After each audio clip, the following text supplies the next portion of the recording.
Right, so here we go. Here's another shout out video for Pollex.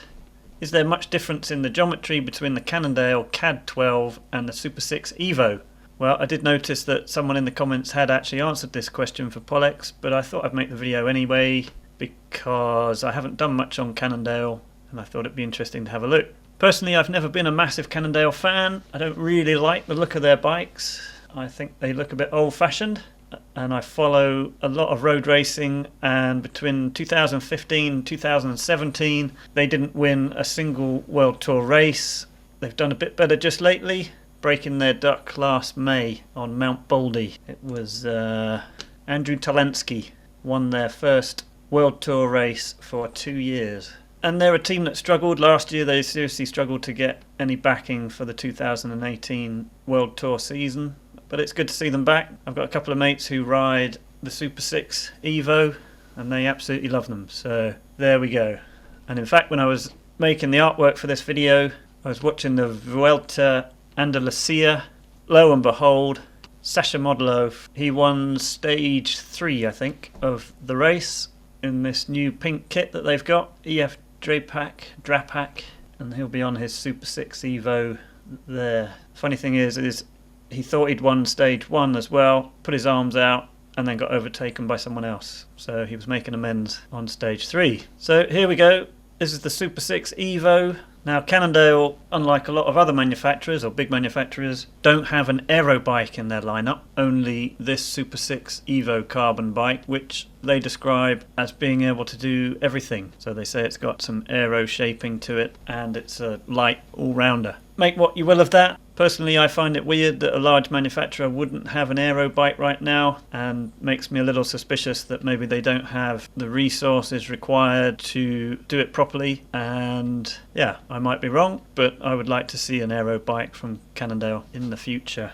Okay, so back to the Supersix Evo. Middle of the range, 3699. Like a lot of these manufacturers, Cannondale don't put their weight in, so I can't use the Bikotic bike value calculator on these bikes because I don't know what the weight is, which is super annoying. It's Dura-Ace mechanical. Cannondale make a lot of their own cranks and something called the Spider Ring, I think it's called, and it's this very lightweight crank setup they have here, which is pretty cool. I like that. And here we go, the Supersix Evo Dura-Ace. This bike is made from the ballistic carbon. If you go much higher up the range and get the eye-wateringly expensive 11 grand disc black ink version, that's actually made of the ballistic high mod carbon, so I'm guessing it's going to be lighter and stiffer. So like I say, I'm not particularly keen on the way this bike looks. I think it looks very old-fashioned. Presumably there's good reason why Cannondale make it like that, and no doubt someone will tell me in the comments below. So let's compare that first of all to the disc version. This is the Supersix Evo disc, 2699, and as you would imagine, very similar between the disc and the rim brake version. Unlike a lot of manufacturers that have gone for the drop seat stays lately, Cannondale have got the super long seat tube with the very high seat stays. Pretty similar between the disc and the rim brake versions, unlike a lot of other manufacturers that have them drop down and then have the disc ones slightly higher up. Okay, so for this price, 2699, you get Ultegra, and again with the Cannondale crank and a full speed ahead chain rings. Obviously you can get a more expensive one, but that fell outside price ranges I was looking at because the next disc comes in at 5 grand. And you'll see in a minute why I'm sticking to about 3.5 grand as the price, because the next bike that we're going to look at is the Cannondale CAAD12 disc Dura-Ace, and this is the top of the range of the CAAD12 range, and it comes in at 3.5 grand, which is why I went for this version of the Supersix Evo. So they're fairly comparable price wise. So the question was, how much difference in geometry between the Cannondale CAAD12 and the Supersix Evo? Right, okay, so if we compare the Aluminium CAAD12, this is the disc version, top of the range, Dura-Ace, and we compare this to the Supersix Evo, Dura-Ace of about the same price, what you'll notice is that actually the geometry of the bike is exactly the same, other than The Aluminium bike has got even higher seat stays and top tube. So a lot of manufacturers, like I say, have dropped the seat stays on their bikes to add a bit of comfort and compliance to their bike. Someone out there who's got one of these bikes, let us know in the comments below. Are these comfortable to ride, or are they that stiff that they're quite uncomfortable? I think you'd only know that from riding one. Both bikes come with a set of Cannondale hologram carbon clincher wheels, 35mm deep, hologram being Cannondale's in-house component brand. Gearing wise, they've got the same Dura-Race and again the Cannondale cranks.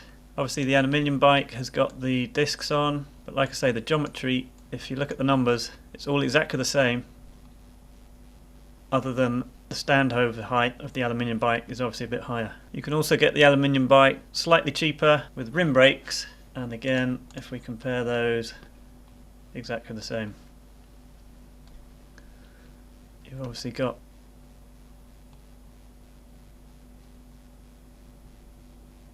the much bigger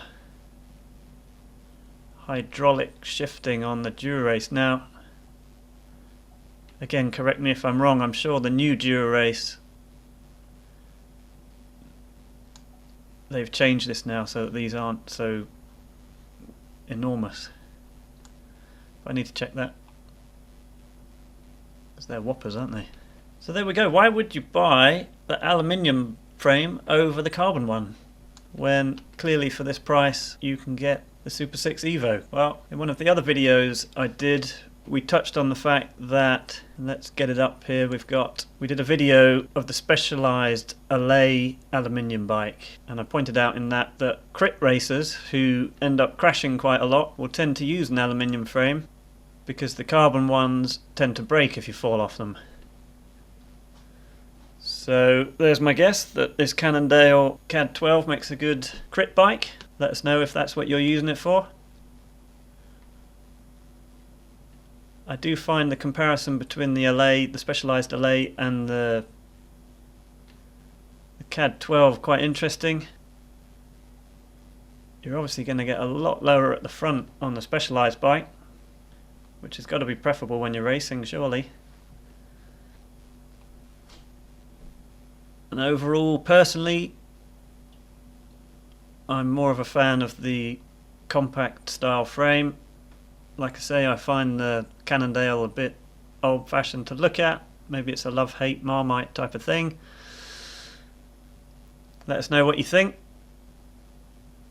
I think I'm probably going to split opinion with that. So if you're considering to buy the carbon Supersix Evo, what else could you think about getting? Well, I like to always come back to the giant bikes, and this is the TCR Advance SL2, which is a bike I quite fancy. And you can see there's a massive difference there between the style of frames. The very compact giant